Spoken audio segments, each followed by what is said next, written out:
Anna. And I'm Joey. Welcome to The Grind, CSP SJU's new show about everything on campus. For this week, our sports crew checked out the Johnny basketball team. They also met up with a few marathon runners here on campus, including Grind member Lauren Faust. We have also begun Season 2 of our Ugly Truth segment. This week's segment is about students who look like celebrities. And lastly, Entertainment takes a look into the Applepalooza event this past week and has an interview with an up-and-coming Benny actress. A great show is in store. Let's start with the sports crew and their look at athletics here on campus.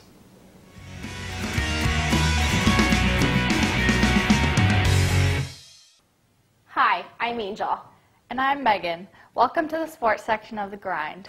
Starting this week's segment, we're going to kick it off with a sneak peek into Johnny basketball and their preparation for this up-and-coming season. That's right. We're going to send it over to Lauren, who's on the court with some important players. Coming in as a transfer, correct? Yes. How is the playing style different here than your previous school? The offense is different as far as running the dribble drive offense. We ran two post offense up there, so that's a little different. Otherwise, it's not too bad. It's pretty much the same. Expectations, play hard, give all your heart every day. Awesome. What are your hopes or expectations for the season? Coming in, I don't know a lot of the guys. I'm just getting new teammates. I expect, to come in, be a good team. Up from last year, they made the MIAC playoffs, so hopefully do that again and go further. Okay. How have you been preparing mentally and physically for your season to come? I've been injured most of the preseason, just trying to get back from injuries. Coming back from up there, I've never been injured, that much in a season. So I've been weightlifting, trying to get back and get into shape. So Kevin, this is your final year playing for the Johnnies. How does it feel going into your senior year? It's been a really fun 4 years. It's flown by. We've had a lot of good years. I've met a lot of great people. Some of these guys are going to be my best friends the rest of my life. And the coaching staff has been great. We've had some successful years, some not so successful years. I'm just looking forward to getting my final year done. What have you learned, or what advice can you give to the incoming team? Well, one thing I've learned is that basketball is a long season. We start in October and hopefully we end somewhere in March. And at times it gets to be a little bit of a grind and it gets to be kind of long. My advice to the younger guys would be to never take any day for granted. It flies by. As a senior, it's gone by so fast that my biggest advice can be enjoy every single day that you have on the court with your teammates. How are you preparing mentally and physically for your upcoming season? Well, right now we're in the kind of practice mode. It's not as much game mode. We're not preparing for any team specifically. Our coaches have been doing a great job of trying to prepare us and getting a little bit of shape. It's tough to get into game shape, and that's why these first 3 weeks of practice is really beneficial. Who are some key players that we should be aware of? There's so many. We return a lot of guys that have a lot of experience. To name, I could name all of them. We could go anywhere from 9 to 12 guys deep. So we have a great mix of experience and talent. And so it would be impossible for me to name just a few guys to look out for. I would look out for a lot of guys. Great. Thank you. Thank you. Sounds like a great season to look forward to. We wish them the best of luck in their training. Moving away from organized sports on campus, we're going to focus on two individuals who can really go the distance. Recently, we've had a number of students run the TC Marathon, and for senior Evan Grunes, this is his third individual marathon. In addition to Evan's accomplishments, we're going to take a sneak peek and shine a spotlight on one of our own reporters, sophomore Lauren Faust, as she prepares for her first individual full marathon. Now, reporter Ryan Winbush takes us to meet these phenomenal athletes. Hi, my name is Lauren Faust, and I'm here with Evan Greenis, and we're going to discuss running. So, Evan, it is my understanding that this is your third marathon. What inspired you to go for such an intense race? Well, I guess a marathon was kind of always on my bucket list. I never really knew exactly when I'd start, but ran some 5Ks, worked my way up to half marathons, and realized, maybe I could actually achieve 26.2. So, last fall I kind of just went for it with the Twin Cities Marathon. And was that the first marathon you ran? That was my first, and then my second was Grandma's in the spring here of 2013, and then I just ran the Twin Cities Marathon a couple weeks ago. How do you prepare mentally and physically for such an intense race? Well, I guess months ahead of time, usually around 3-4 months before the race, and you come up with a training plan. So I looked around online, found one that kind of fit me, and what you end up doing is it kind of breaks down for you on a week-to-week basis, how much you're going to run each day, and it sort of works you from, lower mileage all the way up to preparing you for a marathon. So you kind of do a mix of things throughout the week. You'll be doing short runs, kind of medium distance runs. You have speed work, and then you have usually a long run on Sundays or sometime in the weekend, where you're running anywhere from 20 to 22 miles. Do you run around campus, or do you have a favorite place that you enjoy running? I do. I tend to run around St. John's a lot because there are just a ton of empty roads. It's the threat of getting hit by cars isn't too much there. I've got sort of my set routes for each distance, and then the really long runs I like to do on the Wobegon Trail because no cars at all, and pretty much just go to Albany and back or whatever. Mm-hmm. If you could run anywhere in the world, or if you could run any marathon, which one would it be? That's kind of a tough one. I think any sort of destination race in a warm place during the winter would be really nice, kind of make a vacation out of it. Otherwise, I know there's a cool marathon in Rome that would be pretty awesome to do someday. Great, well, thank you for taking the time to talk with us. This is Ryan Wimbers for The Grind, and I'm here with Lauren, who runs as well. So Lauren, it's my understanding that you're preparing for your marathon in Madison, Wisconsin. How have you been preparing for this, and is this your first marathon? The way I've been preparing for this, I found a training schedule online. There's a lot of different ones out there. You just kind of have to find one that fits for you. The one that I'm doing is 18 weeks, so right now I'm on my 17th week, so my marathon is 12 days out. This is my first full marathon. I've ran 2 half marathons. I did the Earth Day one back in April, and then I just did the Monster Dash this weekend. But yeah, this is my first full marathon, so I'm excited. What was your inspiration behind running the first 2 marathons, half marathons? For the first half marathon, me and this one girl were gonna do it together, but then I ended up doing it alone. But after I ran that, I just fell in love with the races and running, and ever since then I've just continued running. And then I don't know, after my first half, it was one of my goals to do a full one, so I figured I might as well just continue with it and work my way up. How have you progressed physically since you started preparing for your marathon? I've definitely gotten a lot better, and obviously building endurance is very important when you're training for a marathon. After my first half, I died. I was so tired, and then the one I just ran this past weekend, I was fine. I could have kept going, so obviously, the endurance is important, and the long runs that you do every weekend, usually, I do mine on Saturdays, some people do Sundays, but those really help you with endurance too, and it just trains your body to run for those longer distances and to be able to be physically fit for that. How has the weather change impacted how you run? During the summer, when I started training for my marathon, it was kind of hard because you get dehydrated a lot easier when it's 80 degrees out, so it's a little harder to run there. But now it's kind of cold, so your muscles cramp up a lot more, so you just have to really make sure that you have enough nice running gear on and keep your muscles warm, otherwise you'll get cramps way easier. But I prefer running when it's a little colder rather than the 80-degree weather, so I don't mind it that much. What's next on your bucket list of runs? I don't have a specific one in mind, but for 2014, my goal is to run 10 half marathons and 3 full ones, and then someday I hope to qualify for Boston. So those are just kind of some long-term goals that I have. Anything special that you want to share with anyone that you're preparing for? I guess my first full one that I'm doing in 12 days. Other than that, I don't really have a specific one in mind, but yeah. Any advice for any aspiring marathon runners?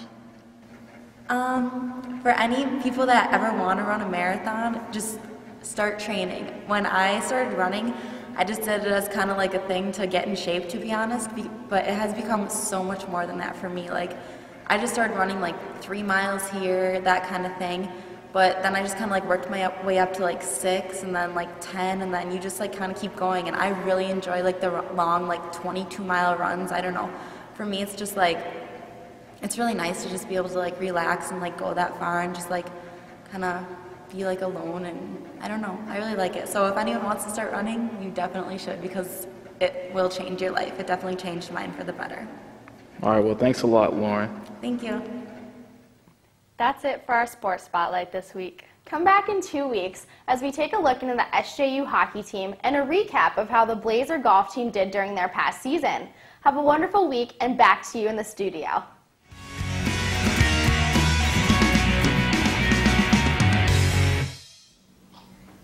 I don't know about you, but I'm excited for all the winter sports to start. I am for sure. And we'll be covering all of them here on The Grind. For those of you less into speed walking and more into people watching, we've got the ugly truth. This week, Christina takes a look at celebrity lookalikes here on campus. Let's take a look.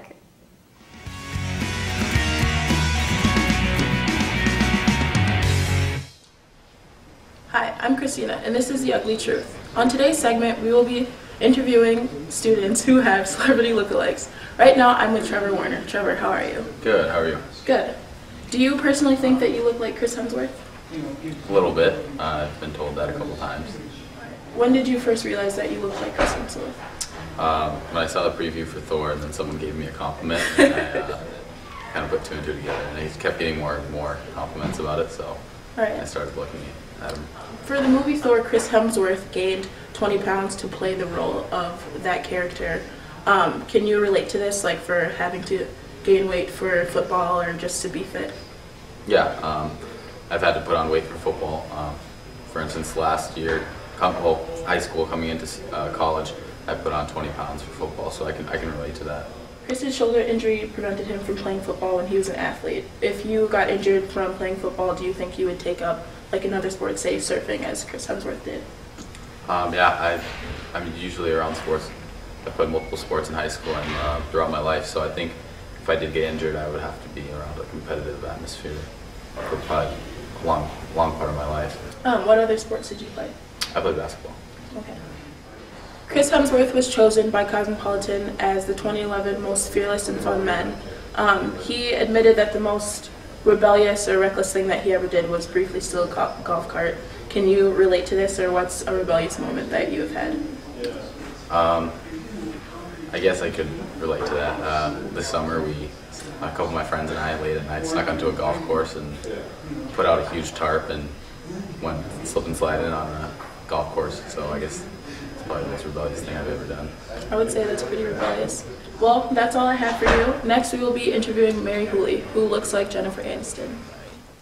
Here we are with Mary Hooley, whose friends say she resembles Jennifer Aniston. Mary, how are you today? I'm doing good. What about you? I'm pretty good. So, when did you first realize that you look like Jennifer Aniston? Well, I personally don't think that I look like her, but a couple people have told me so. Who has told you this? A kid in my FYS class last week told me, and a couple of people from my high school would say that I looked and acted like her. And how do you react when people say that you look like her? Well, I love Jennifer Aniston. I think she is very pretty. I love all the movies and shows that she's been in, so it's definitely a compliment. Jennifer Aniston has a fear of flying. Do you feel that this fact relates to you, and how? Not at all. I actually really like flying. I love to travel, and I've never had much of a problem with planes because I actually fall asleep every time they take off. Where have you traveled to? I've been around the United States, been to Hawaii, and also to Germany, Italy, and Spain. So, Jennifer Aniston is pretty famous for her role in the hit TV show Friends. Did you ever watch the show? Yes, I love Friends. It's a favorite of me and my sisters. We have all 10 seasons. If they ever did like a reunion show, would you be interested in playing her role, or do you think that you could? I don't think I could ever do Rachel justice. I think she did such a good job of it, and I don't think I could really compete with that. Well, thank you, Mary, for taking the time to come and sit with me. Now let's take a look at the other CSBSU students who have celebrity lookalikes.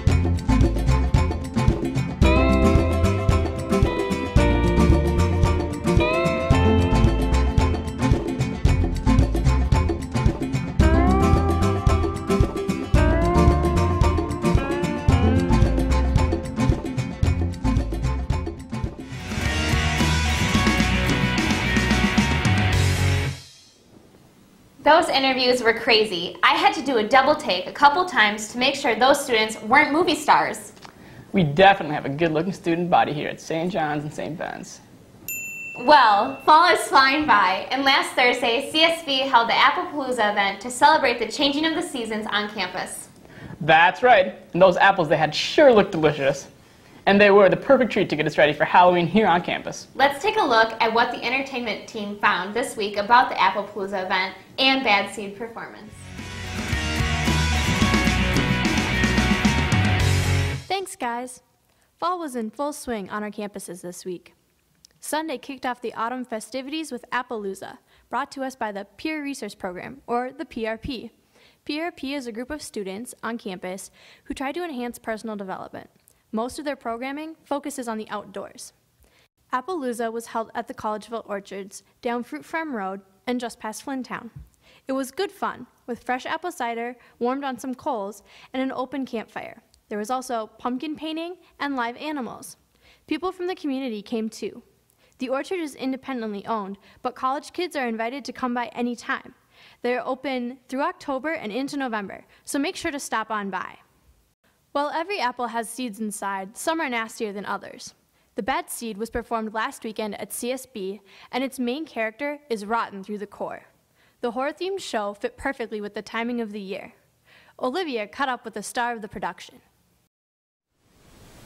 Thanks, guys. I'm Olivia, and I'm here reporting with Sarah Berry, and she is the star of The Bad Seed. So what year are you? I am a first year. I went to Fridley High School. Nice. Okay, down in the cities area. Did you do drama there? I did. I participated in every single production that I could possibly in high school, whether directing or choreographing or acting in it. Okay, so what was your favorite? I know it's a tricky question, but... My favorite role would probably be Footloose, and I played Ariel.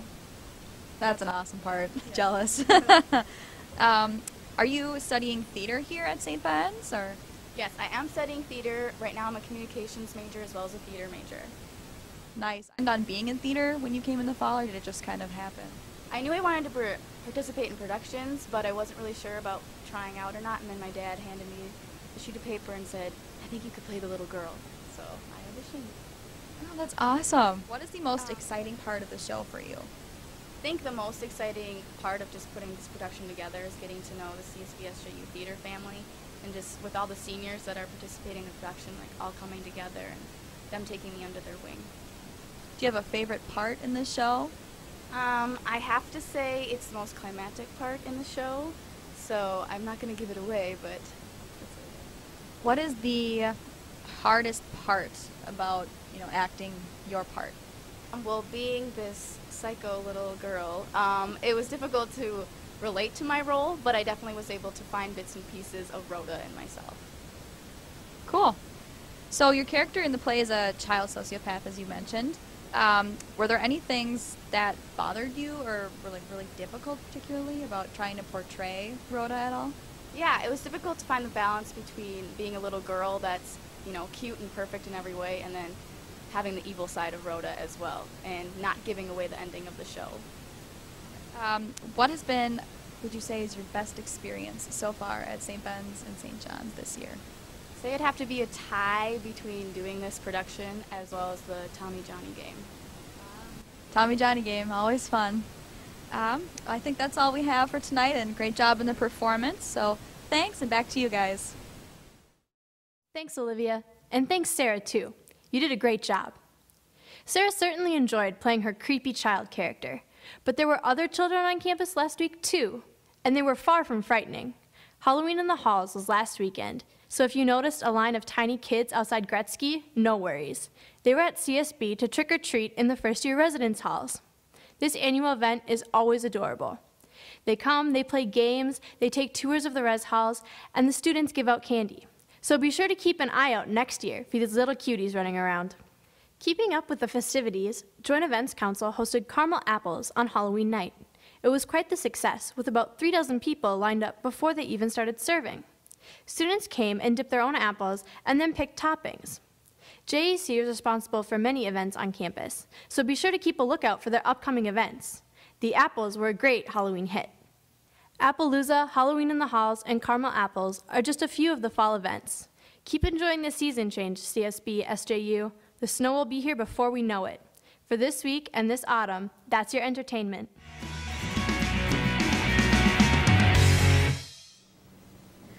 For those of you who didn't get to see the play, it was terrific. I'm looking forward to more productions from the theater department. In the near future, there are a few important events going on here at St. John's and St. Ben's. There's a career expo in Gretzky all day Wednesday the 6th. On Saturday the 8th, the cross-country team has a meet, and there's a dance scheduled at O'Connell's. The next day, Johnny Football hosts Hamlin, and the dance team will perform at halftime. The following week, CSB Hockey hosts St. Olaf, and Benny's swim team hosts Minnesota State Moorhead University swimming and diving. On Saturday, SJU Football hosts Bethel, and CSB Basketball hosts St. Scholastica, and Johnny Hockey hosts St. Olaf. Hope to see you all there. And we'll see you again in 2 weeks on The Grind. I'm Joey. And I'm Anna. Have a wonderful week, Bennies and Johnnies.